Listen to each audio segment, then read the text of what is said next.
In John chapter 12, Mary teaches us what it means to have holy love. At the same time, Jesus teaches us what stands in the way of us possessing that type of love. I'm Pastor Jason Barnett, and this is the Dirt Past Sermon Podcast.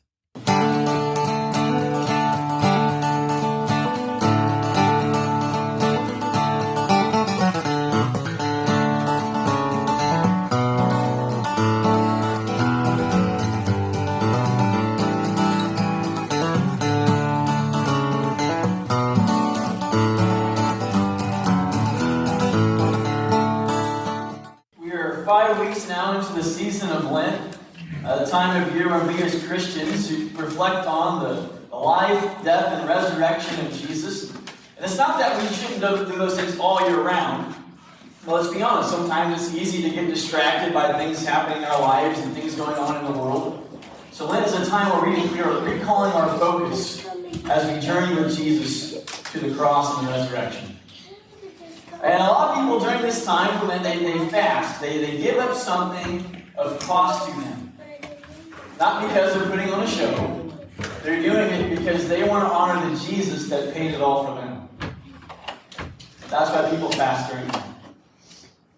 Now, our passage today is following one of Jesus' most famous miracles. And it's really only recorded in one of the Gospels, but this is a big deal. Because Jesus goes into the town of Bethany, where his friend Lazarus has died, and Lazarus has been in the tomb for 4 days now. And Jesus is going to bring Lazarus back to life. And that is the passage immediately before the one we're studying today. And then in response to that event, someone is going to do something dramatic to show their love and appreciation and devotion to Jesus. So John chapter 12, we're going to read verses 1 through 8. It says, 6 days before the Passover, Jesus came to Bethany, where Lazarus was, the one Jesus had raised from the dead. So they gave a dinner for him there. Martha was serving them, and Lazarus was one of those reclining at the table with him. Then Mary took a pound of perfume, pure and expensive nard, anointed Jesus' feet, and wiped his feet with her hair. So the house was filled with the fragrance of the perfume. Then one of his disciples, Judas Iscariot, who was about to betray him, said, "Why wasn't this perfume sold for 300 denarii and given to the poor?" He didn't say this because he cared about the poor, but because he was a thief. He was in charge of the money bag and would steal part of what was put in it. Jesus answered, "Leave her alone. She has kept it for the day of my burial. For you will always have the poor with you, but you do not always have me." This is the word of God for the people of God. Thanks be to God.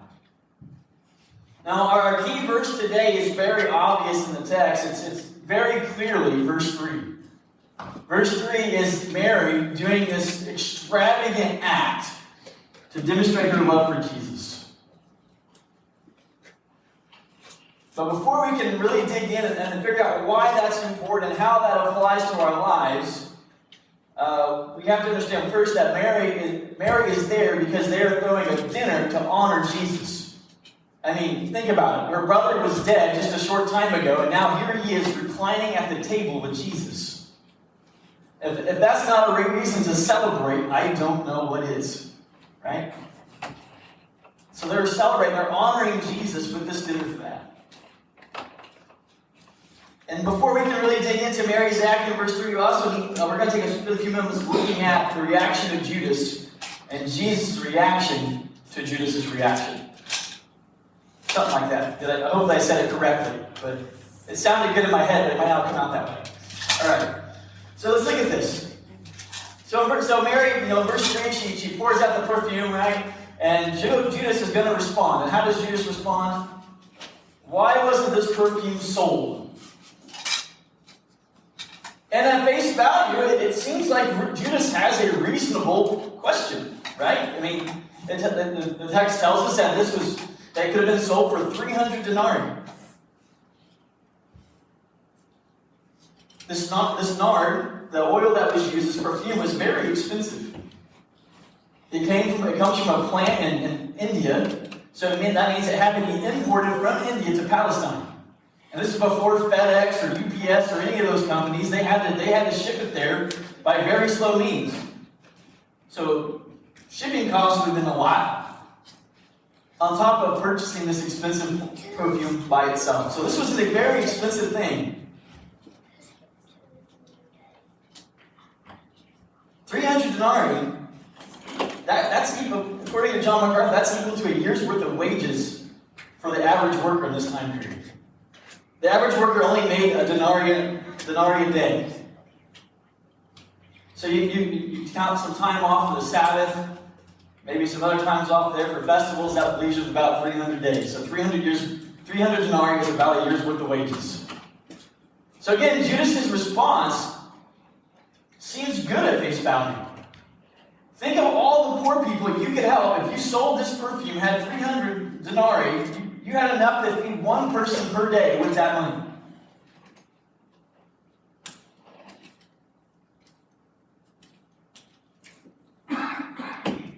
And if it wasn't for John, the writer of this gospel, adding this extra detail, we would probably walk away thinking Jesus was a great man of virtue, wouldn't we? He's a man that deeply cared about poor people. He was a warrior for social justice. But John adds this other detail. In verse 6, John writes, Judas didn't say this because he cared, but he said this because he was a thief. See, he was putting on a good show. In his reaction, he saw this perfume spilled, and he thought, man, that's $300. That's 300 denarii. That's a lot of money. Now, it's impossible for us to know that if this perfume had been sold, the money put in the money bag. Yes, it tells us Judas does take from the money bag. That was the donations given to Jesus and his group, because let's face it, when you travel for ministry costs money, even in Jesus' day. So Judas was stealing from that money bag. But even if the perfume had been sold, the money put in that money bag, it's impossible for us to know 100% for sure that Judas would have stolen the money from it. But regardless, when Judas sees this act of Mary, all he sees is dollar signs. And while he's hiding behind the mask of virtue, what this act reveals is what's really important to Judas' heart. And that's money.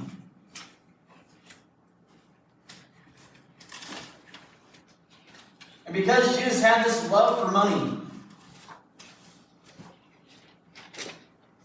it was impossible for him to see and understand what Mary was doing.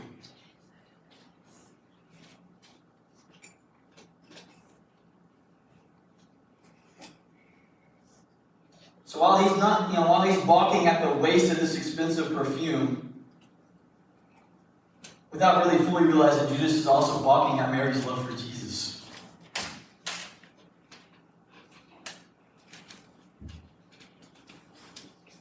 That wasn't his intention by that statement, but that's what he was doing. So Jesus is going to respond to Judas in verses 7 and 8. Before I really dig into Jesus' response, I do want to point out something to you about verse 8. It's more about what Jesus isn't saying with verse 8 than what is actually said here. Because you could read verse 8 and say, well, Jesus says in verse 8, for you always have the poor with you, but you don't always have me. And we could use it as an excuse to not do our job as Christians. We could use it as an excuse to not show compassion to those who need our help. That's not what Jesus is saying here. And that doesn't just stay here in the gospel. We don't find Jesus calling us to care for those who are less fortunate just in the gospel. You find that all the way back in Deuteronomy. When God's giving his people the law, he's telling them, hey, when you glean from your fields, don't take every last scrap, leave some there. Because those who are poor among you, they can come and find something and live. So to be God's people, it's a part of our DNA, it's a part of who we are, to show compassion to those who need compassion. So don't leave here and don't use verse 8 out of context, because if you do, I'll probably smack you with the hymn. Out of love for Jesus. Okay. Now, verse 7 here. Jesus, he hears Judas' complaints, and why wasn't this sold, the money given to the poor? And Jesus looks at Judas and says, leave her alone. Stop it. Do you realize what she is doing? Now, to read this passage and think that Mary and the disciples understood in the moment the theological implications of what was occurring is to read something into the passage that's not there. Mary has no idea what Jesus is talking about when he says, she saved this perfume for my burial. John is an old man when he writes his gospel. He's looking back and he's remembering these details. So he has the gift of hindsight, and he's put the whole story together. So he understands it theologically right here. But in the moment, as we see time and again with his disciples, they don't always get it. That's not what's important about this. That's not what Jesus is recognizing. What Jesus is recognizing is that Mary is showing him an extravagant love. She is demonstrating a holy, passionate love that is true of the followers of God. Mary, in this moment, is living out God's command to love him with all your heart, all your soul, and all your mind. Her love for Jesus in this moment has no concern for the expense. It doesn't matter to her how much it costs. She loves Jesus, and she would do anything to show it. Her material possessions don't matter as much to her as her love for Jesus. That's why she pours this perfume on Jesus. Her dignity, her self-appearance and image to the people in the room. She lets down her hair, which is a crazy thing in this time period. She lets down her hair, and not only that, she uses her hair to wipe Jesus' feet.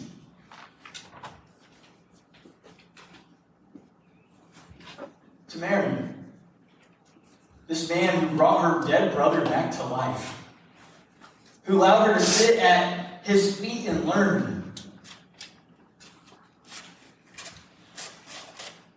This was the least that Mary could do. She loves Jesus with her whole heart, and it didn't matter her material possessions, that she was willing to give it all and waste it all from the world's perspective in loving Jesus.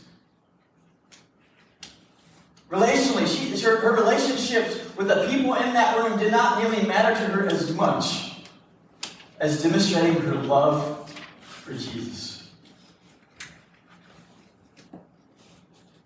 And that's why Jesus commands it, tells them, just leave her alone. Do you realize that in this moment, she is loving me with everything that she has?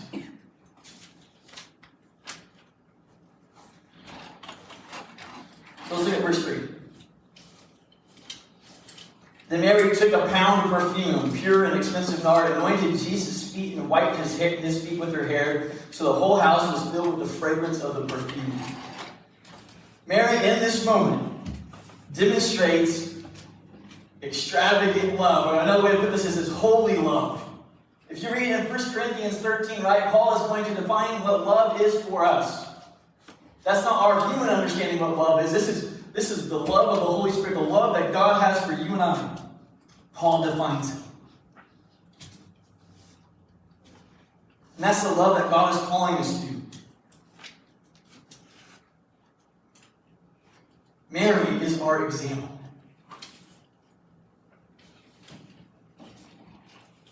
And this is the kind of love that leaves a mark. This is the kind of love that changes things. It changes people.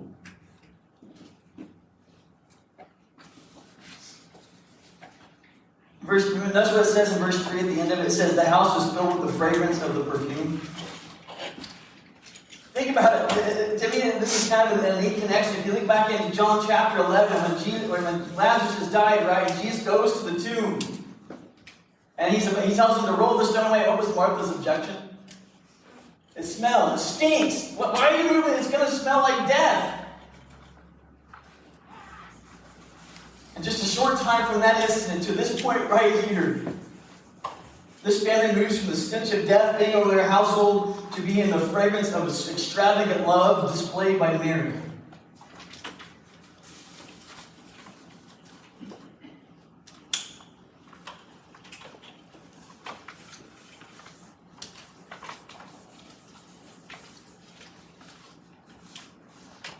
Mary's demonstration of her extravagant love for God left a lingering impact on those in the house. Yes, I know what I'm talking. I'm talking more like it's a physical. When you smell something, that's a physical action, right? So they're going to smell this fragrance and remember it. And in fact, John was there in the room when this happened, right? The writer. And remember, I told you earlier, he was an old man when he's writing his gospel. All these years later, he still remembered how the smell filled the house. That was the impact it left. Now, John isn't the only one to record this incident, but he is the only one that identifies Mary as Mary. If you read Matthew and Mark and Luke, they do share this story about the anointing that takes place. But only Matthew and Mark record Jesus adding this phrase. Right? We know how Jesus responds to Mary here in John, but if you look at Matthew and Mark, this is what Jesus adds. He says, wherever the gospel is proclaimed in the world, what she has done will also be told in her memory. She loved Jesus extravagantly, enough that no expense mattered to her. She was willing to give up of her material possessions. She was willing to give up her other relationships to demonstrate her love for Jesus. And because of that, not only did the perfume fill and linger over the house, but now you and I are reading the testimony of her life and her love for Jesus now as an example to God's call to love Him.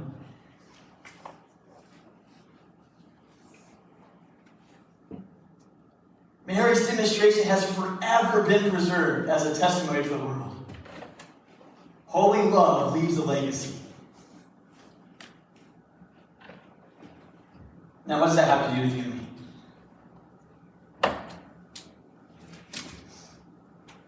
I mentioned earlier that this is how God loves us. Think about it. We were living in open rebellion against God. What does God do? Realize that we're living in this rebellion just because of our own sinful choices, but because we are broken because of sin. And so He sends Jesus into the world to die on a cross and rise back to life so that we could be forgiven and set free. God demonstrates that love for us. A love that spares no expense. And this is the type of love you and I are to have towards God. This is how we are supposed to love Him. We're not, you see, when we love Jesus, we're not just satisfied with just simply following Him. We look back at our life and we realize all that God has done, how Jesus has transformed us and helped us, and was there in the moments where we felt all alone and broken. We're not interested in following Jesus because of what's in the money bag. We're following Jesus because we love Him. We're not following Jesus because we're afraid of dying and going to hell. We're following Jesus because we love Him. And that kind of love is what changes us. It's what changes people. And that's the kind of love we're called to have. All that we have, all that we are, all that matters to us is Jesus, knowing Him more and making Him known. A love that spares no expense.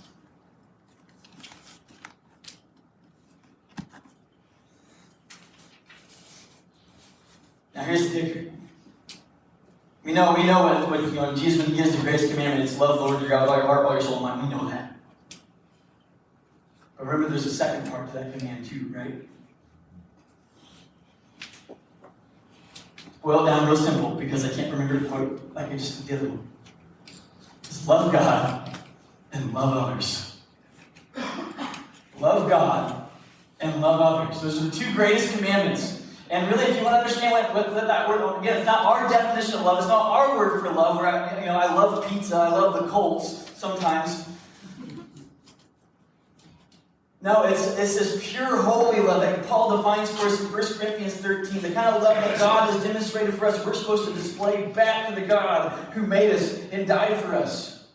That same love, we're not only to display it to God, we're to display it to everyone else around us.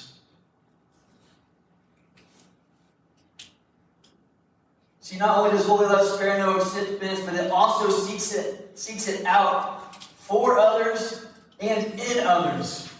You see, we got to understand as Christians the idea that we're supposed to seek it out for others, right? We just talked about that, how we should show compassion for those who need our help. We get that. We understand that.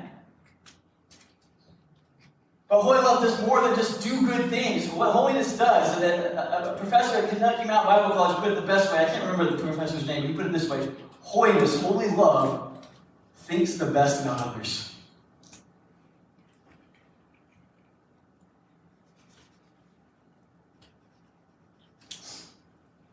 So yes, that's what I mean. We understand that we're supposed to show love by doing things, but we're also supposed to look at that other person and not assume their motives are against us. We should look at the other person's actions. When someone comes to our church, we should assume that they're here to love God and love Jesus. We shouldn't question their motives because they're here. You see, that's the difference between Mary and Judas in this story. You see, Mary had experienced life with Jesus, and Jesus let her come and sit down and learn with the boys. Jesus had shown up and brought her dead brother back to life. And so what does Mary do to demonstrate her love for Jesus? She gives up everything. She gives up this costly perfume. She doesn't care about her self-worth or her self-dignity or how she appears. She just loves Jesus. Judas, though, what does Judas do? Remember, Judas is the keeper of the money bag. And John tells John is that Judas is reaching into the money bag and he's stealing. Now, whether the disciples knew that in the moment or they figured it out later, who knows? But you know who knew who Judas was a thief at heart? Jesus knew. Jesus knew who Judas was, and guess what Jesus did? He let him keep the money back anyway.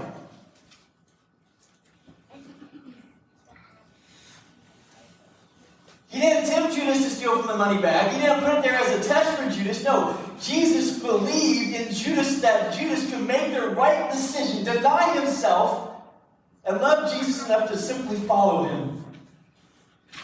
Jesus believed that about Judas. But see, when Judas makes that decision to give in to his selfish desire for money, that greed, it consumes his heart and his mind. And yes, he's in the presence of Jesus. He's following Jesus. He's traveling with all the other disciples. But when Mary does this extravagant act of love, demonstrating how much she loves God with all her heart, soul, and mind, what does Judas see? He sees that she is wasting everything.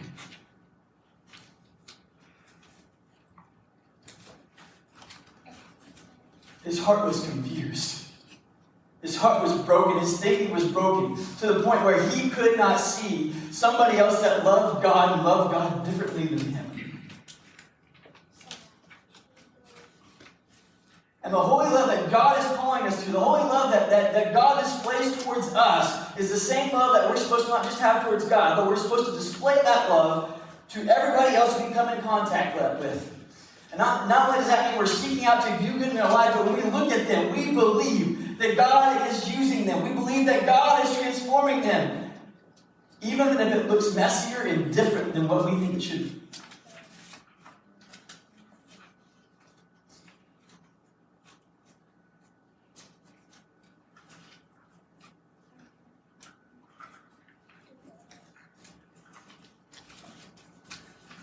you and I as believers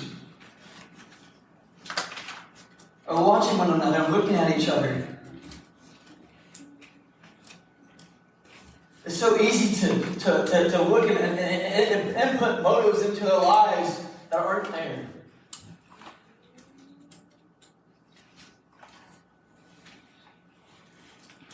It's so easy to look at how they're doing things and say, well, they can't love Jesus. Like somehow in the end, we're the judge of all things.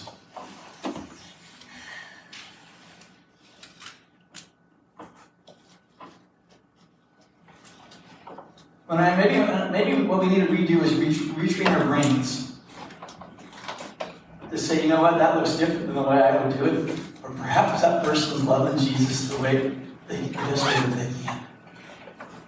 Kind of help you understand a little, I'll share this one last story with you. I was working at a dealership out in Colorado, and we were really close to Aspen. Okay, just know that. Nicole and I didn't live in Aspen because, well, let's just face it, we couldn't live in Aspen. Yes. But the dealership I worked at, there was a Ford dealership in this little podunk town of maybe 10,000 people, if that. And this little dealership sold 150 cars a month. It was insane. And my job was basically to park the cars and make sure they looked clean and they had gas in them, right? And what I always did, because I'm a redneck, is I went to they had these F-150s that they paid to have lifted. These brand new ones. Right? So they, when I say lifted, they're the kind that when your wife or your girlfriend has to crawl in to get into it. The fun kind. Well, I remember we had these brand new ones, and because they added a lift kit, a $40,000 truck now jumps to 60, 70, 80,000, depending on the package, right? And I remember, so I'm out there, I'm watching, the salesman brings a dad and his 16-year-old son out to the lot. And dad is obviously trying to help buy this son a car. Right? And he's walking around lot showing, and finally that exasperated stops in front of our most expensive lifted truck and says, I will write a check right now for that truck, if that's the one you want. And I kid you not, the kid looks at his dad and goes, Dad, I don't want to be here right now. I want to be at my friend's house. And I remember in that moment, I felt so bad for the salesman because he had done everything right.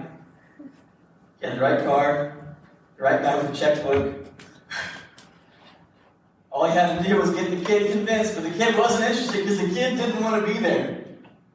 And I remember after they leave, no one buys anything. And I remember saying, that was me and my dad. After I regained consciousness, I'd be lucky if he got me a Hot Wheels car.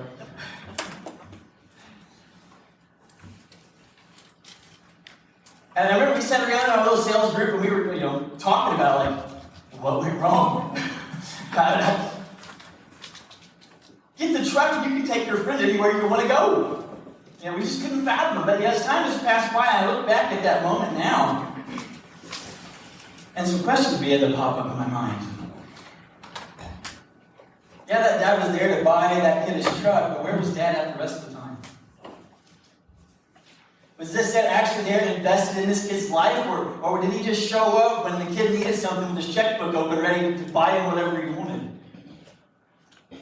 Was he trying to buy him this truck to try and say, I'm sorry for not caring about you the other 364 days of the year, but here I am? That changes the story, if that's the case, doesn't it?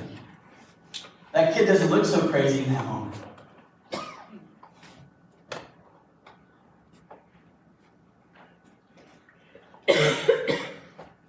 That's the difference between extravagant, holy love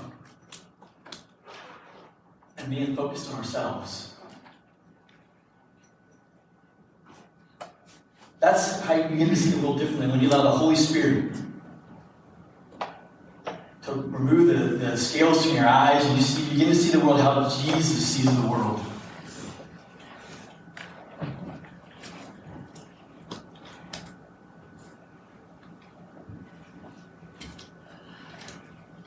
So what are you holding on to?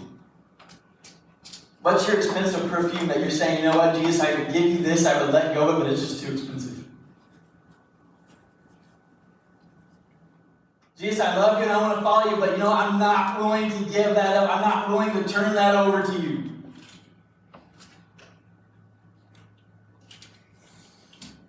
Whatever it is, let it go. Jesus is worthy of it.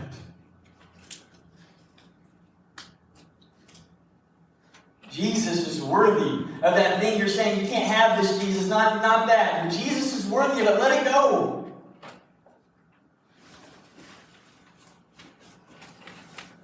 The other question is, what are you hiding behind?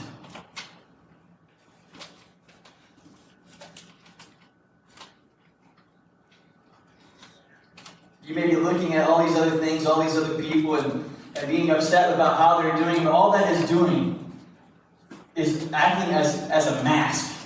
You're hiding behind virtue, when in reality, this is the real problem. And because this is the real problem, you can't see things or see people the way Jesus does. You can't love them the way Jesus does because the love of Jesus is being hindered in your heart by whatever it is that you're clinging to. So what are you hiding behind?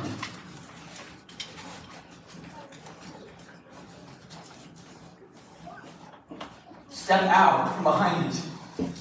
Discover the holy love of God that can transform your heart and mind. The heart of the same Jesus, the heart of the same God that looked at Judas and let him in the group too. That believed in him too. The same heart that transformed Mary to where Mary was willing to give up anything to show her love for Jesus. Dear God, I come to you this morning.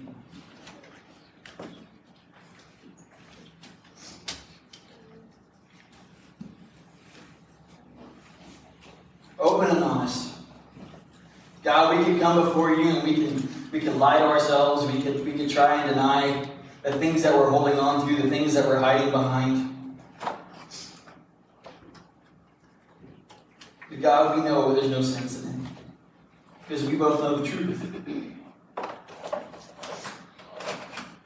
So God, this morning, whatever it is I'm holding on to, whatever is keeping me from being able to love you and give you the love that you are worthy of, God, would you give me your spirit to open my hand and let go of it? To allow you to have it. Because quite honestly, God, this thing that I'm holding on to, this thing that I place so much value in, it's not something I got for myself. It's something I have because you blessed me with it. And I have no right to hold on to it. I have no right to deny it to you because of all that you have done for me, all the blessings and love that you have shown me time and again, God. So God, help me to open my hand and let me allow you to have it. Because you're worthy of it all. And God, whatever it is I'm hiding behind,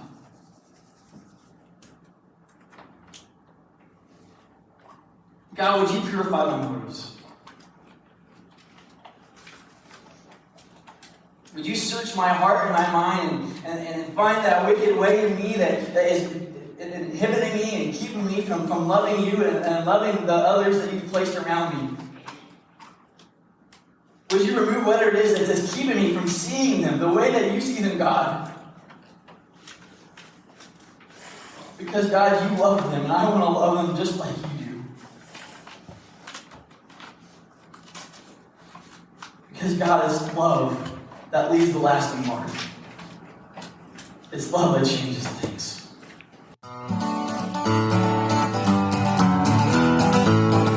It's time for this week's 30-second takeaway. The kind of love demonstrated by Mary toward Jesus, and ultimately Jesus, by his death on the cross, is defined this way by the Apostle Paul in 1 Corinthians 13. And this is verse 4. Love is patient. Love is kind. Love does not envy, is not boastful, is not arrogant, is not rude, not self-seeking, is not irritable, and does not keep a record of wrongs. Love finds no joy in unrighteousness, but rejoices in the truth. It bears all things, believes all things, hopes all things, and endures all things.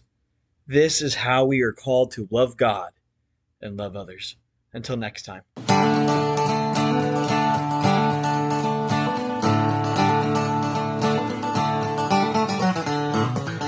Thank you for listening to this episode of the Dirt Path Sermon Podcast. It was recorded live at the Greensburg Church of the Nazarene, located at 31 Bluebird Lane in Greensburg, Kentucky. Our theme song is called The Dirt Path, performed by Jeremy Edwards.